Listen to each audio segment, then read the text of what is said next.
Hello and welcome to Always Bored Never Boring. In my youth I played a lot of video games.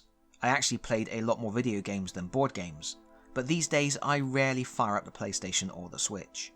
I still enjoy video games. I consider Dark Souls 3 and Bloodborne to be masterpieces whose excellence is marred only by the lack of time I have to play them. But finding games that I have the urge to try, never mind keep going back to, is very uncommon.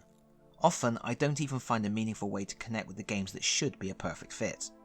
God of War from 2018 is one of those games. It has gods, it has monsters, it has lots of action, it has an engrossing story, it has compelling characters, and I just couldn't stick with it. I gave it a good shot, but I think I was maybe halfway through when the siren call of board games became too great.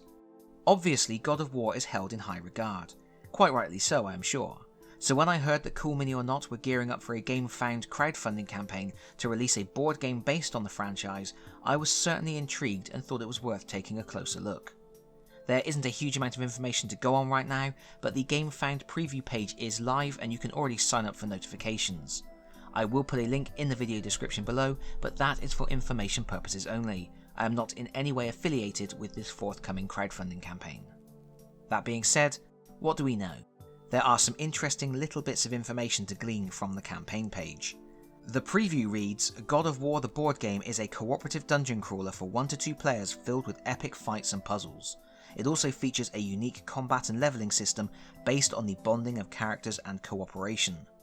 Take on the role of Kratos and Atreus, following a series of adventures that imagine scenarios during the years between God of War and God of War Ragnarok as Fimbulwinter descends on Midgard.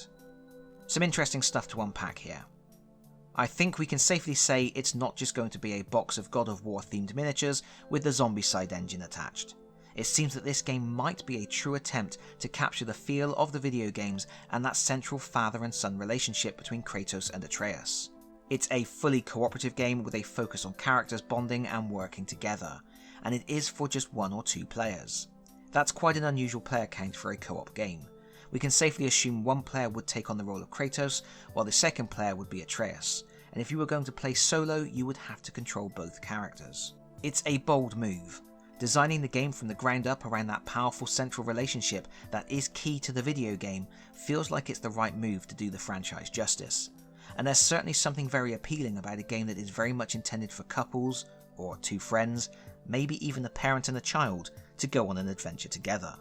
If the game design can tie its mechanisms into that concept and make them resonate thematically in a way that feels relevant and maybe even emotionally satisfying, well, who knows? This could be a wonderful experience giving 2 players a real chance to bond just as their avatars in the game will. It's a lofty aspiration and I should imagine difficult to fully realise in a board game.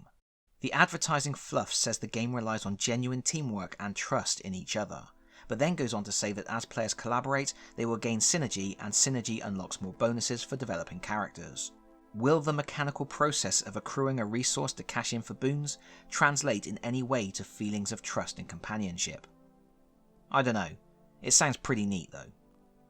I have to admit, I really like the idea, but it could prove to be a hard sell. Giving a game a solo or co-op mode is always popular, but when that's the only mode on offer and the maximum player count is just 2, is the game going to struggle to appeal to enough players? Ah heck, who am I kidding? Cool Mini are going to chuck a ton of plastic into the box, it will sell just fine. While I think that core concept, the 1 or 2 player cooperative angle, is the most interesting thing here, there are a few other points of note. It was interesting to see that Cool Mini haven't gone down the route of attempting to recreate any particular video game. This board game is imagining events that slot between God of War and God of War Ragnarok. This gives the designers the space to come up with new and compelling adventures while still embracing the main themes of the franchise, which again seems like a good way to approach things. Bizarrely though, it seems like this game isn't going to be campaign based. I feel like the developing story of a father and son battling for survival in a harsh environment as they learn to help one another and rely on each other's unique skills is tailor-made for campaign play. You would expect to see your characters growing and evolving as they work through each new challenge, cementing their bonds of love and respect as a grander story emerges and events are set in motion that would seek to break those bonds. but from information on the GameFound page, it seems like this game may be designed for standalone gaming sessions. That's not necessarily a bad thing. Not every game has to be campaign based, and not everyone has a regular gaming group or the time to work through an extensive series of linked missions. However, without knowing all the details right now, I do wonder why the designers went with this angle, as the concept does seem like it would fit well with a continuing sweeping narrative.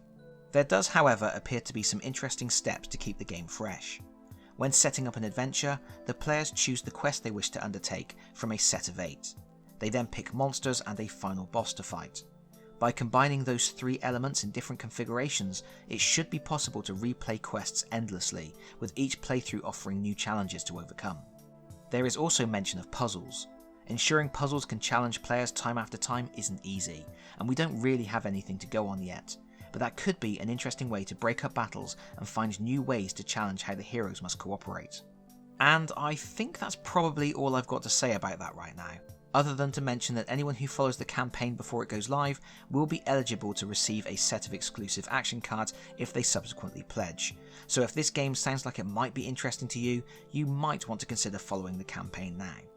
Personally, I will be keeping an eye on this one, but mainly out of curiosity for the potential of the game's mechanisms, rather than any desire to buy it. I do a lot of solo gaming, so naturally I am interested to see what this game has to offer, and if it has the chops to live up to the promise. But I think it would probably have to be something very special for me to consider backing. Let me know your thoughts in the comments, because that is it from me for now. Thank you so much for watching. If you like this video, please consider pressing the like button. If you really like this video, please consider subscribing if you don't already do so, and hopefully I will see you all again very soon. Bye bye everyone. Bye bye.